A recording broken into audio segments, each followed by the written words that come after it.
Écoute seul. Bonjour à tous, merci de participer à notre webinaire concernant les thématiques de gestion des déchets et en l'occurrence les aspects de transport et logistique comme étant des nouvelles clés d'entrée pour des solutions de traitement des déchets optimisés. Vous voyez apparaître en bas à gauche mon contact, mes coordonnées pour une prise de contact ultérieure si vous le souhaitiez à l'issue de la présentation. Vous allez probablement peut-être avoir quelques questions que vous allez vouloir poser lors de la présentation. Nous ferons une petite sélection, répondrons à quelques-unes de ces questions et nous reviendrons vers vous pour ceux qui n'auraient pas obtenu de réponse à leurs propres questions. Donc, nous allons voir en première partie la chaîne de gestion des déchets en entreprise, quelques pièges à éviter, une présentation de l'ensemble des maillons qui nous concernent et qui nous intéressent ici. On verra comment le transport aujourd'hui est au cœur de la réflexion stratégique de gestion des déchets, peut-être aujourd'hui encore plus qu'avant, mais en tout cas c'est un pivot central dans la problématique de gestion globale de vos déchets sur site industriel ou site prestation de services. Et en troisième point, nous verrons certaines facettes de l'optimisation de la logistique et la clé vers des solutions alternatives en étant bien évidemment en présentation de quelques-unes de ces clés. Pour des raisons d'exhaustivité, nous ne pourrons pas aborder toutes les astuces, tous les exemples d'amélioration. Donc en premier point, voilà pour nous notre vision aujourd'hui, alors simplifiée, mais pour avoir une vision d'ensemble du cycle de vie des déchets en entreprise. C'est une présentation relativement simple qui se lit horizontalement mais aussi verticalement. Elle est synthétique et bien évidemment cette chaîne a des sous-ensembles complexes qui nécessitent parfois l'intervention de plusieurs acteurs. Ce qu'il faut retenir, c'est que dans le coût d'élimination globale du déchet, nous avons des coûts de location du contenant, d'immobilisation de contenants pour pouvoir stocker les déchets. Viennent ensuite des dépenses relatives au transport, à la collecte, aux rotations des contenants. Viennent ensuite des frais de tri et ou des frais de traitement du déchet. Donc on entend par traitement enfouissement, incinération, méthanisation, compostage et autres prestations qui vont permettre d'éliminer le déchet. Viennent ensuite simultanément d'éventuels rachats de la matière valorisable avec des services connexes. Cette chaîne, elle présente des points, je dirais, cruciaux qu'il convient d'étudier dans le détail. Alors on sait que chez nos clients, les points fréquemment négociés sont bien évidemment, je dirais, les coûts de location, les coûts de transport, je dirais dans un premier temps, bien évidemment, les prix de traitement, puisque ce sont très généralement des dépenses. Il existe aujourd'hui un marché du déchet, comme on va le voir, qui est très dynamique. Il y a des innovations technologiques, je dirais, pas tous les jours, mais très régulièrement. Et bien évidemment, dans une deuxième partie qu'on voit à droite, qui est déclinée verticalement, on considère qu'il y a des points de vigilance et des choses à regarder de façon précise pour pouvoir trouver des alternatives, des solutions qui peuvent venir demain être en amélioration des coûts globaux de la gestion de vos déchets. Avec des problématiques sur les filières de traitement, quelles filières utiliser, est-ce qu'il faut que j'aille enfouir, incinérer, méthaniser, les outils de traitement sont-ils à disposition dans mon environnement, et donc très vite se posent des questions stratégiques de distance, bien évidemment, de coûts de transport, et c'est de cette façon-là que nous avons choisi d'aborder les sujets. Alors, aujourd'hui, quand on regarde donc toujours cette chaîne de déchets, il y a très vite des questions à se poser, des pièges à éviter qui peuvent intervenir à différents niveaux. Et on parle de pièges parce que très vite, alors la gestion des déchets, l'avantage c'est que c'est quelque chose de très opérationnel, concret. C'est qu'est-ce que je mets comme contenant, est-ce que je mets des petits contenants, est-ce que je mets des grands contenants, en fonction bien évidemment de ces volumes, combien de rotations vais-je avoir à l'année, par mois, par semaine. Est-ce que je mets un contenant plus grand pour limiter les rotations ou plus petit compte tenu de mes volumes, mais si j'ai un contenant plus petit, je vais augmenter la fréquence de mes collectes avec des contraintes opérationnelles sur site, notamment par rapport aux aspects sécurité, circulation des camions qui peuvent aller et venir sur un site industriel. Quelles sont ensuite les solutions de traitement vers lesquelles il faut que je me tourne? Est-ce qu'il faut que je privilégie l'enfouissement, la méthanisation, l'incinération, le compostage, la production de combustible de substitution, résiduelle? Voilà. Et ensuite, derrière, bien évidemment, simultanément à cela, quelles sont mes filières de valorisation? Ça, ce sont toutes les questions, je veux dire, de façon synthétique qu'il va falloir se poser. Il y en a bien d'autres. Et parallèlement à ça, ce qu'il faut bien comprendre, c'est que vos enjeux ne sont pas forcément les enjeux des prestataires avec lesquels vous travaillez. Et c'est là qu'on va en fait véritablement être en mesure d'apporter une valeur ajoutée, de faire concorder les intérêts de nos clients, de vos sites industriels avec, dans la mesure du possible, ceux des prestataires qui peuvent répondre à vos besoins. Simultanément, donc le prestataire, lui, il a un parc de contenants qui existe déjà sur parc, donc il va devoir amortir son parc. Donc la première chose, c'est est-ce que le contenant dont vous avez besoin va correspondre au volume de contenants que le prestataire peut vous fournir dans l'immédiat. Viennent ensuite, bien évidemment, toujours dans une logique d'amortissement, la nécessité pour le prestataire d'amortir sa flotte de véhicules de collecte. Le prestataire a bien évidemment l'ensemble de coûts de fonctionnement. Donc il a aussi des partenariats avec les centres de traitement qui sont soit les leurs si on parle de grandes sociétés telles que Veolia, Cita, Séché et d'autres qui ont aussi des centres d'enfouissement par exemple. Et bien évidemment le prestataire, au travers de ses problématiques à lui, il a aussi des partenariats avec certains prestataires. Cita va bien évidemment, dans la mesure du possible, essayer d'utiliser un maximum ses centres d'enfouissement et d'incinération, donc va vouloir orienter les déchets qu'il va collecter chez vous vers ses propres centres, bien évidemment, avec la même logique chez Veolia. Bien évidemment, parfois ces sociétés travaillent ensemble, donc il y a de véritables enjeux. Il y a de véritables enjeux à piloter pour eux, et il faut être capable de décrypter le marché. Et au travers de nos différents dossiers, de nos différentes prestations que nous faisons chez nos clients, j'aurais tendance à dire qu'on connaît bien les différents cas pratiques qui se présentent sur le territoire français et son maillage, comme on va le voir un peu plus loin. Alors, deuxième point, bien évidemment, à l'issue de l'ensemble de ces questions qui se posent naturellement, où est-ce que j'envoie mes déchets, avec qui je travaille, est-ce que le prestataire avec lequel je travaille est pertinent, est-ce que je ne peux pas améliorer la situation, il y a très concrètement une question qui est de dire, mais finalement, quelles sont les solutions que j'ai dans mon environnement proche, à une distance relativement proche de mon site, et ensuite, qu'est-ce qu'une distance digeste pour mes coûts, quel est le rayon d'action moyen au-delà duquel je peux aller, et quel est le rayon d'action maximum pour aller chercher des solutions alternatives. Donc c'est en cela que le transport est au cœur de la réflexion stratégique de ces problématiques de gestion des déchets. Alors, ce slide, il a pour vocation, de façon succincte, de présenter une cartographie complexe d'un certain nombre de prestataires. On n'est pas du tout exhaustif en présentant ces noms et ces logos, vous connaissez très sûrement. Ce qui est important, c'est de bien comprendre qu'il y a des généralistes, les gros, qui sont capables de tout faire globalement sur un rayon national, avec des forces sur certaines régions et puis des faiblesses sur d'autres régions. Pourquoi? Parce que ces sociétés se sont implantées dans le temps par des rachats, par de la croissance externe. Donc ils sont forts sur certaines régions, un peu moins sur d'autres.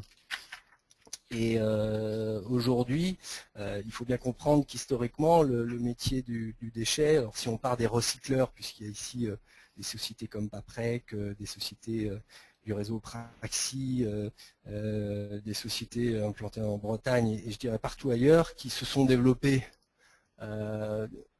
je dirais à l'issue de la Seconde Guerre mondiale, pour certaines beaucoup plus jeunes, autour des métiers de la récupération de ce qu'on appelle les peaux de lapin et des tissus. Bien évidemment, aujourd'hui, ce sont des activités qui se sont très fortement structurées. Hein. La presse a présenté fin d'année 2014 un récent investissement de 7 millions chez Excoffier qui rayonne en Savoie, sur une nouvelle chaîne de tri très performante. On peut parler de la quasi-dizaine de millions d'euros investis, je crois que c'est même 12 millions, par la société Baudelet implantée dans le Nord autour d'outils de méthanisation. Donc il y a eu des progrès énormes.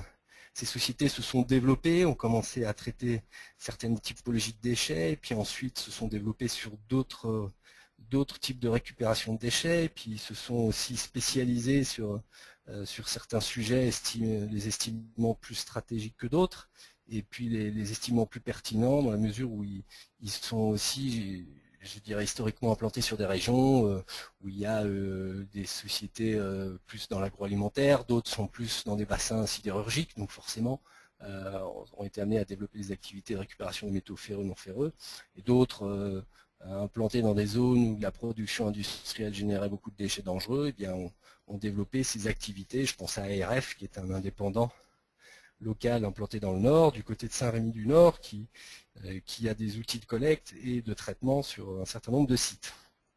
Donc, une cartographie qu'il faut regarder selon plusieurs axes, leur degré de spécialisation, leur capacité à aller plus ou moins loin dans la gestion du cycle des déchets, et bien évidemment leur couverture géographique. Alors, ce marché des déchets, bon, on l'a évoqué tout à l'heure, les sociétés se sont historiquement développées petit à petit par opportunité, par gain de contrat, par récupération de flux de déchets de sociétés s'implantant dans leur région. Ces opportunités leur ont donné des velléités de développement. Et il faut savoir qu'aujourd'hui, certaines sociétés ont tendance à développer plutôt des plateformes de compostage, d'autres plutôt des plateformes de méthanisation. Si on discute un peu plus précisément avec ces sociétés, j'ai en tête une société qui s'appelle Pena, qui est implantée dans le sud-ouest, qui a développé des plateformes de compostage et un outil de production de combustible solide de récupération, qui sont des sujets dans lesquels il s'est, je dirais, engagé depuis maintenant plus de 10 ans. Il a de l'avance là-dessus et il a à l'époque investi là-dedans aussi parce qu'il croyait un peu plus à ces technologies, je dirais à ces métiers qu'à la méthanisation. Bon, ça ne veut pas dire que la méthanisation n'est pas une solution, mais voilà, ce qu'il faut bien comprendre, c'est que l'ensemble des acteurs aujourd'hui définissent leurs activités autour de plusieurs métiers. Cita a des centres d'enfouissement et d'incinération, Veolia a un peu plus de centres d'incinération et gère aussi des centres d'enfouissement. Certains, depuis plusieurs années, se sont engagés dans la voie des combustibles solides de récupération, qui consiste à préparer une matière sèche avec un PCI important, donc pouvoir calorifique inférieur important, qui présente des intérêts certains pour les cimentiers. Et qui s'obtient en allant très loin dans le tri des déchets dits DIB, déchets industriels banals. D'autres se sont développés fortement autour de la méthanisation, autour de la production de biodiesel. Je pense à des sociétés comme Saria, société Saria, groupe Rettmann, qui est un très gros acteur allemand qui aujourd'hui est fortement implanté sur le territoire français. Voilà. Après, il y a aussi des sociétés qui se sont développées, je pense aux activités du BTP, ou même des sociétés de BTP eux-mêmes qui, ayant des camions pour transporter les matériaux dans la construction, se sont mis à collecter des déchets, à proposer des prestations de services. Et d'ailleurs, la petite anecdote, c'est qu'aujourd'hui, ces sociétés vivant une crise majeure dans le secteur du BTP ont aussi des velléités d'utiliser leurs outils, qui est une véritable charge fixe, à peut-être développer des activités de prestation de services autour de la gestion des déchets. Donc c'est un marché qui bouge et tous ces métiers, bien évidemment, s'articulent autour d'un dénominateur commun qui est bien évidemment tous les enjeux autour de la massification des déchets, puisque on a un point donné géographique sur une carte de France, bien évidemment, en tant que site industriel avec une problématique de gestion de déchets. On n'a pas la possibilité d'aller choisir tout le temps la solution de traitement que l'on souhaite donner à ces déchets. Vous allez dépendre bien évidemment de l'implantation des outils des prestataires dans un rayon donné. Alors aujourd'hui, ce qu'il faut bien comprendre aussi, c'est que le choix de développement des acteurs, il s'est fait aussi en fonction d'opportunités du type marché. La crise de Post-Lehman Brothers a fait chuter, déposer le bilan de bon nombre d'acteurs du déchet, ce qui a permis à des gros ou des indépendants de taille moyenne aussi de profiter d'opportunités de rachat pour s'implanter et développer leur activité sur un périmètre géographique donné. Bien évidemment, ce ne sont pas aujourd'hui les seules raisons de la réduction du nombre de prestataires. Il y a une très forte concentration depuis 10 ans du maillage des prestataires déchets sur le territoire français. Pourquoi? Parce que sans dire que c'est une course au volume de collecte et traitement de déchets, c'est surtout des investissements colossaux nécessaires dans des outils de production très performants, une chaîne de tri avec des tapis, des centaines de mètres de tapis, des lecteurs optiques capables de trier 10, 20, 30, 40 catégories de déchets. Tout ça, ça coûte extrêmement cher et ça s'amortit dans le temps, dans la durée, ce qui explique aussi que les prestataires de déchets vont s'assurer un volant d'activité, non pas uniquement en allant chercher les flux des industries, mais aussi des collectivités locales, sur des contrats à durée beaucoup plus longue que ceux qu'ils ont aujourd'hui avec vous, avec vos sites industriels. Voilà pour cette partie-là. Donc tout ça, c'est des imbrications complexes, c'est des connaissances, des nécessités de bien comprendre comment est structuré le marché, savoir ce que font les acteurs. Il faut savoir que aujourd'hui, l'actualité nous donne bon nombre d'exemples qui montrent qu'on est dans un marché hyper dynamique. Je vais prendre quelques sujets. Thiru qui vient d'ouvrir un centre d'incinération avec valorisation énergétique du côté de Chambéry. De Richebourg qui vient d'ouvrir une plateforme de regroupement de 35 000 m² en région parisienne pour collecter et rassembler les D3E, ou bien encore l'inauguration d'une nouvelle chaîne de tri par Escoffier, donc sujet que j'ai évoqué tout à l'heure. Voilà, aujourd'hui l'activité est pleine d'exemples. Et alors l'imbrication de ces métiers, les rapports de force qui existent entre ces acteurs nous donnent aussi des exemples qui prêtent à sourire. On a récemment en fait travaillé chez un client avec une problématique des déchets incinérés, avec Veolia qui avait l'outil d'incinération très proche du client, qui a proposé une solution de traitement des déchets plus coûteuse qu'un petit collecteur local, qui lui a été capable de proposer un meilleur prix d'incinération alors que le déchet partait sur le même exutoire. Alors ces situations qui restent quand même rares mais qui sont paradoxales, est un exemple type je dirais, des relations complexes qui existent entre les prestataires. Ils sont à la fois concurrents et à la fois partenaires, voire clients-fournisseurs, puisque ce petit collecteur en l'occurrence est un gros client de l'incinérateur de Veolia. Donc on se retrouve aussi parfois avec des situations paradoxales. Voilà, c'est une anecdote marché, je dirais, qui montre que c'est pas si simple. Donc, je dirais, pour bien appréhender le marché, et pour aussi continuer dans la démonstration que c'est complexe et qu'il faut bien appréhender cette situation marché. Il faut savoir qu'aujourd'hui, c'est ce que j'ai aussi un petit peu évoqué, hein, il y a une certaine dynamique commerciale. Aujourd'hui, les flux de déchets ont tendance à réduire. C'est la crise, il y a une morosité certaine dans l'industrie, donc il y a des volumes de déchets beaucoup moins importants qui sont produits par l'industrie, donc des volumes beaucoup plus rares entre guillemets. Et donc on a aussi aujourd'hui des prestataires qui vont aussi chercher à trouver des alternatives pour être les plus performants possibles et proposer les meilleures solutions à leurs clients. Il y a aussi des relations de sous-jacence entre les prestataires, bien évidemment. Sita va éviter dans la mesure du possible d'aller envoyer les déchets qu'il collecte dans un centre Veolia et vice-versa. Il faut savoir qu'aujourd'hui, le numéro 3 du traitement de déchets dangereux, qui s'appelle Séché, a tendance à beaucoup développer ses partenariats, je dirais, avec tous les collecteurs indépendants pour créer une alliance, si je puis dire, des petits, des indépendants face aux gros du secteur et aux poids lourds du secteur que sont Cita Veolia. Il y a bien évidemment d'autres sociétés qui se développent fortement, qui sont aujourd'hui, je dirais, des très très gros moyens, mais qui ne sont pas encore des poids lourds. Je pense notamment à Paprec, ou des sociétés comme GDE, plutôt spécialisées dans les métaux, ou comme de Richebourg aussi spécialisées dans les métaux. Tout en sachant que des sociétés comme Paprec ont tendance et souhaitent aujourd'hui se développer sur différentes typologies de flux. Donc, ils viennent par exemple de racheter récemment deux acteurs dans les métaux, la société Desplat en région Bourgogne et la société Atlantique Métal dans l'Ouest. Ce sont des signes forts qui veulent dire que des groupes comme Paprec souhaitent aussi aujourd'hui être capables de proposer des véritables solutions globales, dans un premier temps sur certains territoires, mais évidemment, mais pour clairement contrer des acteurs tels que Veolia et Cita, pour ne pas les citer. Voilà, on a abordé pas mal de sujets, là, des exemples aussi, des anecdotes qui montrent que la connaissance de ce marché, elle est aussi très dynamique.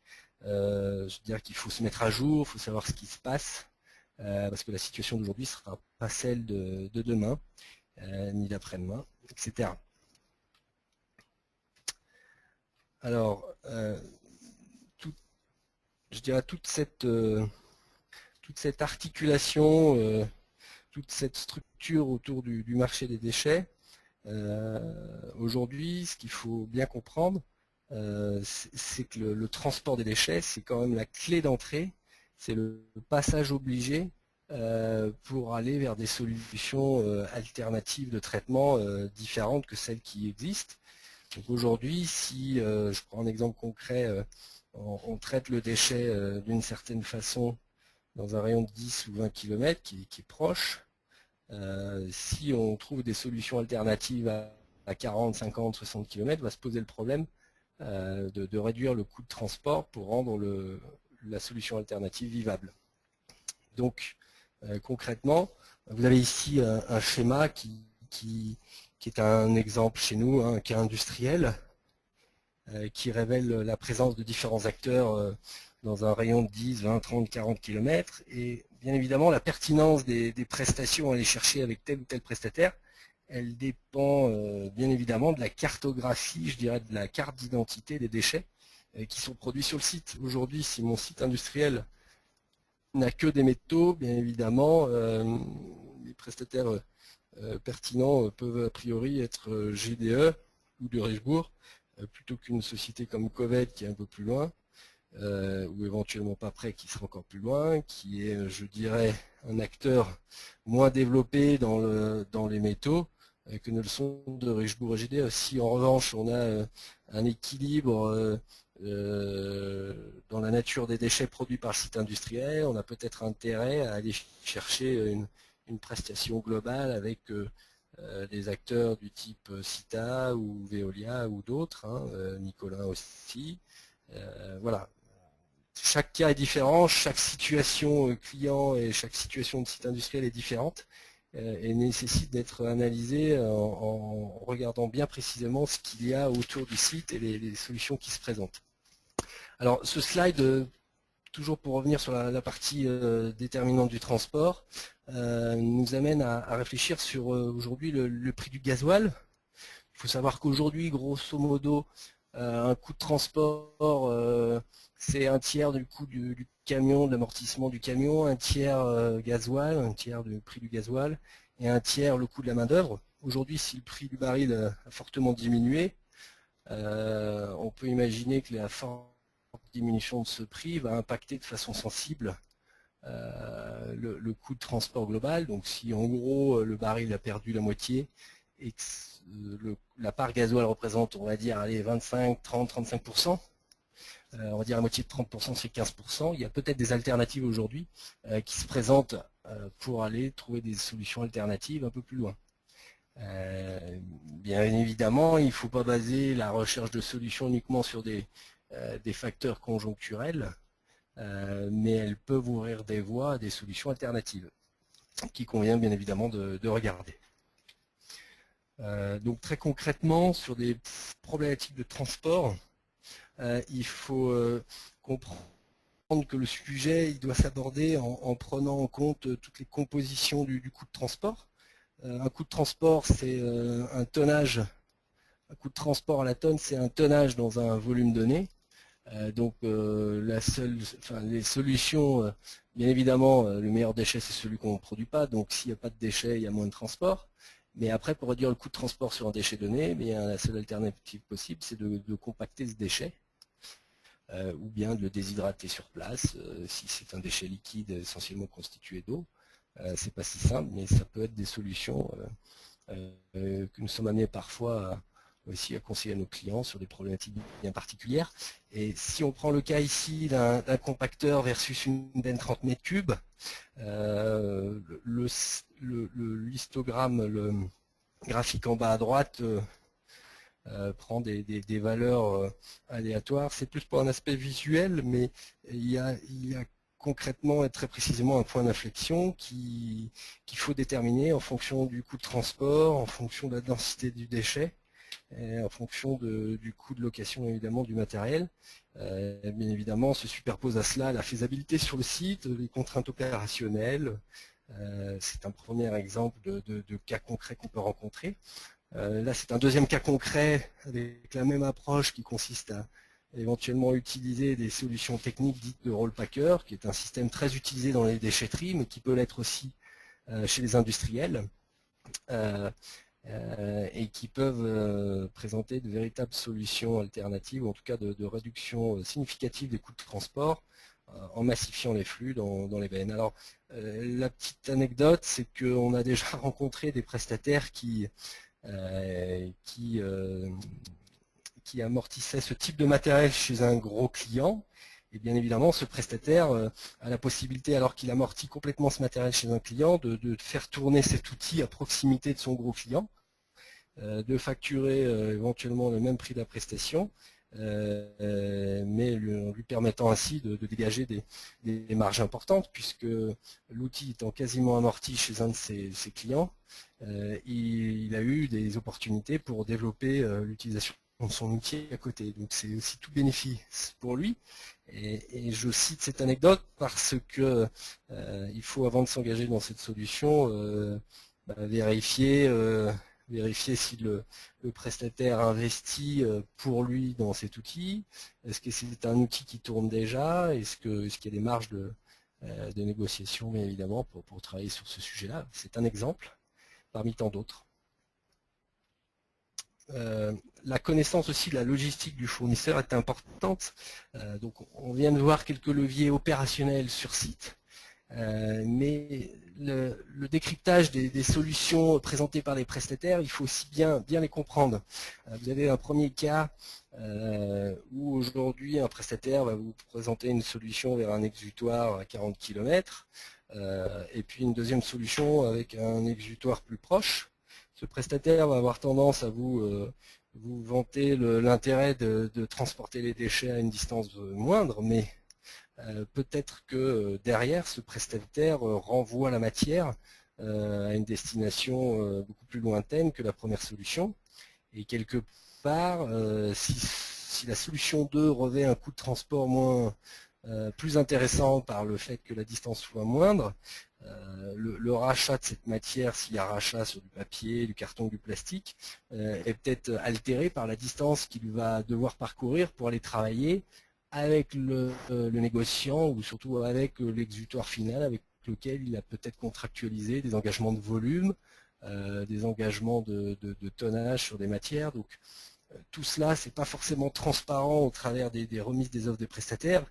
Et l'intérêt de notre cabinet, c'est que nous avons la connaissance de ce, je dirais, de ce maillage ou de ces partenariats qu'il y a derrière les prestations de services que peuvent proposer les prestataires. On sait que tel prestataire va travailler avec tel ou tel négociant.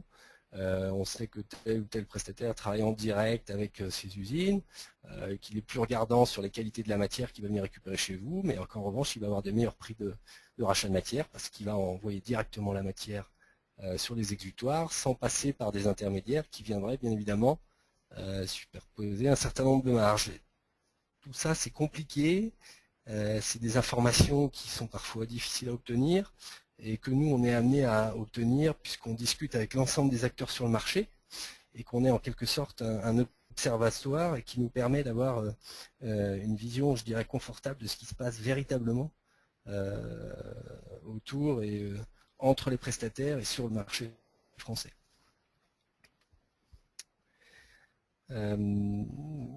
Au final, voilà, au final, qu'est-ce qui se passe? Nous, on est amené à vous apporter un éclairage entre tout ce qui coûte et tout ce qui peut vous rapporter et de travailler bien évidemment sur les rotations si on fait un focus sur le transport.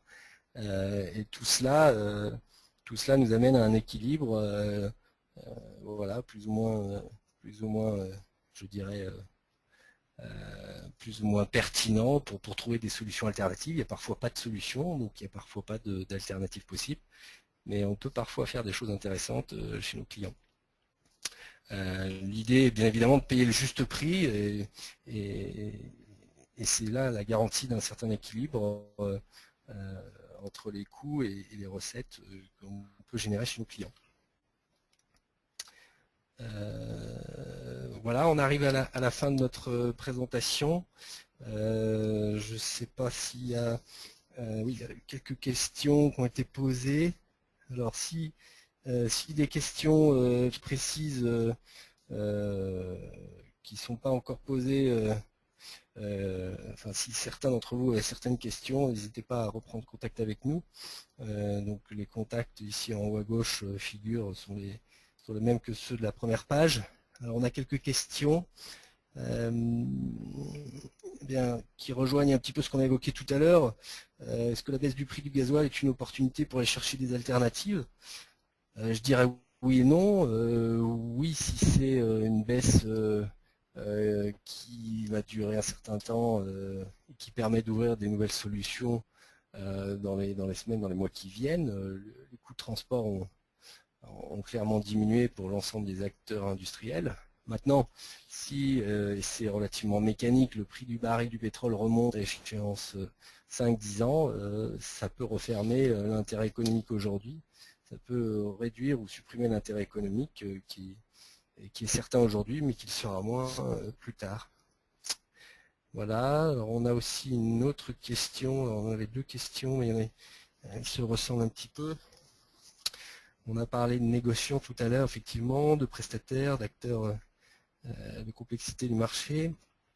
Et on nous demande s'il est possible de passer par un négociant directement pour le rachat de mes matières. Alors, là aussi, ça dépend de la qualité de la matière, ça dépend de la quantité de matière produite sur site.